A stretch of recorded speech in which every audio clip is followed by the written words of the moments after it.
तो आप उसको कुछ दे के ठगाओगे, राजी करोगे?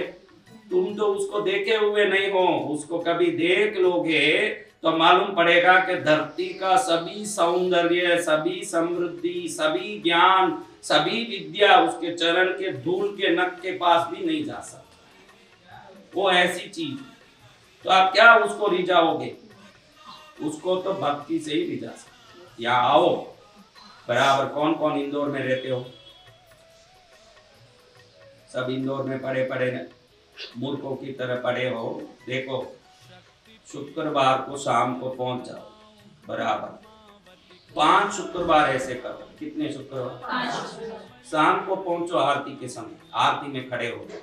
वो आरती गाता होगा, पुजारी कुछ भी करता होगा, तुम कोशिश करो कि दिल उसमें लग जाए, उस माँ के चरण में मेरा दिल लग जाए। माँ माँ करो।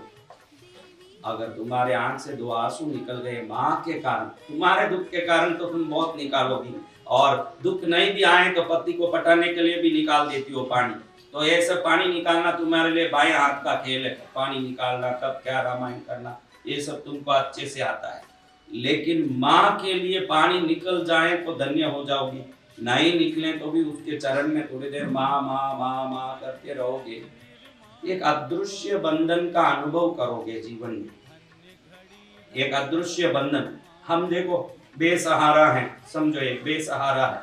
उस बेसहारे को कोई हाथ पकड़ता हो तो वो पकड़े हुए हाथ की गर्मी से इसको कितनी शांति मिलेगी, है कि नहीं?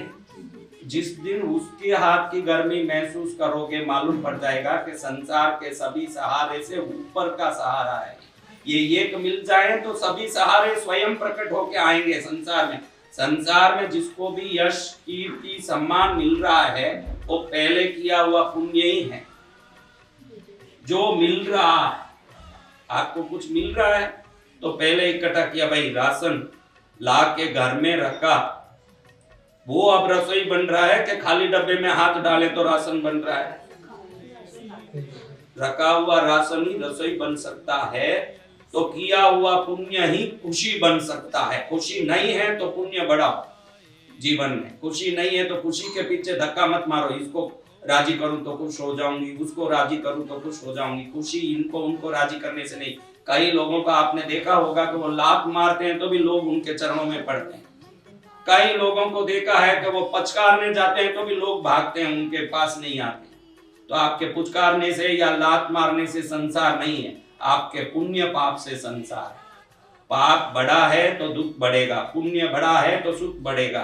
वो पुण्य को बढ़ाने के लिए माँ के पास आओ। जगत जननी, मैं सभी देवताओं को देखता हूँ, लेकिन तेरी ममता के सामने सब देवता पीके हैं। इतने देवता है ना, ये भैरव भी माँ माँ करता है 24 घंटा। दुर्गा सप्तशती किसने पढ़ा? दुर्गा सप्तशती पढ़ा 6ठे अध्याय में। पद्मावती का नागाधीश्वर विष्टराम फणिफणोत्तम सुरत्नावली, नागाधीश्वर भगवान धरणेन्द्र की पत्नी फणिफणोत्तम सुरत्नावली, अपने सिर पर नागफणा धारण करने वाली, भास्वत देह लताम दिवाकरणिवाम नेत्रत्रयोद्भासिताम, 3 आंख वाली, माला नीरज कुंभकराम चंद्रार्क चूड़ाम्बराम, शिव की तरह चंद्र को सिर पर धारण करने वाली, भैरवांक निलयाम पद्मावती चिंतयेत्। जब एक बार सब संसार में सभी देवताओं का जुलूस निकल रहा था, हर देवता अपने अपने वाहन पर निकल रहे, समझा? शिव जी नंदी पर बैठ के निकल गए, विष्णु गरुड़ पर बैठ के निकल गए। आज एक रहस्य बताऊं, समझोगे कि पद्मावती कितनी शक्ति वाली है। आपको समझ नहीं। नंदी पर कौन बैठे? गरुड़ पर कौन बैठे? उल्लू पर कौन बैठ के निकली? हंस पर कौन बैठी? सब आगे निकले। भैरव जी पद्मावती के पुत्र हैं। भैरवांक निलयाम पद्मावती चिंतयेत्। दुर्गा सप्तशती पढ़ो। तो वो पद्मावती माँ को देख के भैरव जी कहते हैं, माँ आपका वाहन कुक्कुटोरग है। कुक्कुटोरग, पद्मावती का वाहन कैसा है? शरीर मुर्गी की तरह, मुंह सांप की तरह। कुक्कुट यानी मुर्गी, उरग यानी सांप। मुर्गी और सांप दोनों जुड़े हो, वो रूप का वाहन ये देवी का। कौन सा वाहन? कुरकुट उरग, उरग यानी सांप, कुरकुट उरग यानी कुरकुट और सांप मिला हुआ वाहन पद्मावती का। तो भैरव जी कहते हैं माँ सबका जुलूस निकल गया, जल्दी चलो, टाइम हो रहा, अभी कितनी देर श्रृंगार करोगी, निकलो। तो माँ कहती है ठीक है बेटा, वाहन रेडी कर। माँ लक्ष्मी को पुत्र नहीं है, वो वाहन में जाती है। सरस्वती के कोई पुत्र नहीं है, वो वाहन पर जाती है। मैं आपका बेटा हूँ भैरव, मेरे होते हुए आप वाहन पर क्यों चलोगी? जाने दो विष्णु को नंदी पर, गरुड़ पर जाने दो, शिव को नंदी पर जाने दो, गरुड़ पर विष्णु को जाने दो। आप दुनिया में सर्वोत्तम देवी मेरे कंधे पर बैठ के चलोगी, वाहन पर नहीं। भैरवांक अंक यानी कंधा, भैरवांक निलयाम पद्मावती चिंतयेत यानी भैरव के अंक पर बैठ के जुलूस निकालने वाली देवी को मेरा नमस्कार। जो स्वयं भैरव पर चढ़ के चलती हो, उस देवी को जिसने पकड़ लिया हो, उसी समय उसका मंगल क्यों न हो जाए, एक क्षण में हो जाए, ऐसी देवी के चरण में आए हो। बजाओ ताली एक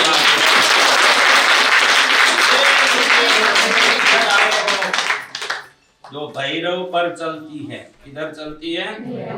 हाँ, भैरव अंक निलयम यानी निवास। आप घर का नाम रखते हो ना, लक्ष्मी निलयम, कल्याणी निलयम, निलयम यानी निवास। भैरव के कंधे पर निवास करने वाली माँ को मेरा नमस्कार हो, भगवती को मेरा नमस्कार हो। तो ऐसी जगह में आके एक बड़ा दानी है, आपको मालूम पड़ा कि ये दानी कुछ भी चाहिए बिन मांगे देता है, उसका स्वभाव ही है, बिन मांगे देता है उसका स्वभाव। कोई आते ही वो स्कैनिंग कर लेता है, उसकी शक्ति है। वो साधारण आदमी नहीं है, त्रिकाल ज्ञानी है। वो शक्ति से देख लेता है कि इनको क्या चाहिए, उनको वो दे देता है। उस जगह जाके रोटी दे दीजिए, साड़ी दे दीजिए, हाँ, आपके मांगने से ज्यादा देने की उसने प्लानिंग करके रखी हो, और आपने रोटी मांगी हो, उसने तो पूरा अक्षय पात्र देने का सोचा हो, और आपने रोटी मांगी हो, तो आप नुकसान में हो कि नफे में हो? अब आपको नुकसान में रहना है कि नफे में रहना है? तो नफे में रहना तो मंदिरों में मुंह बंद कर, क्योंकि वहां जो बैठे हैं आपके बिन मांगे देने वाले हैं, और बिन मांगे जानने वाले भी हैं। अगर आप मांग रहे हो, उसका अर्थ हुआ कि तू मूर्ख है, इसलिए मैं बोलूं तो तुझे समझ आता है, इसलिए मुझे बोलना पड़ता है, तू सुन ले। ए मूर्ख, सुन ले अच्छे से, मैं समझाता हूं तेरे को कि तुझे क्या चाहिए। इसका अर्थ तो यही हुआ। जो जानता हो उसको बोलने की जरूरत क्या, जो देता हो उससे मांगने की जरूरत क्या। अब कहां गलती कर रहे हो बताओ आप? जो जानता हो उसको क्या बोलना है? ये अभी ये सब जो भी बैठे हैं, ये सब अंतर्यामियों हैं कि अज्ञानियों हैं? फिर आप इतने वर्षों से जन्म से चिल्ला रहे हो, तो किस लिए चिल्लाए? यानी ये अज्ञानी नहीं है। तो आज से अज्ञानता छोड़ दोगे तो मेरे पास आया हुआ आज ही सफल हो गया, काम खत्म।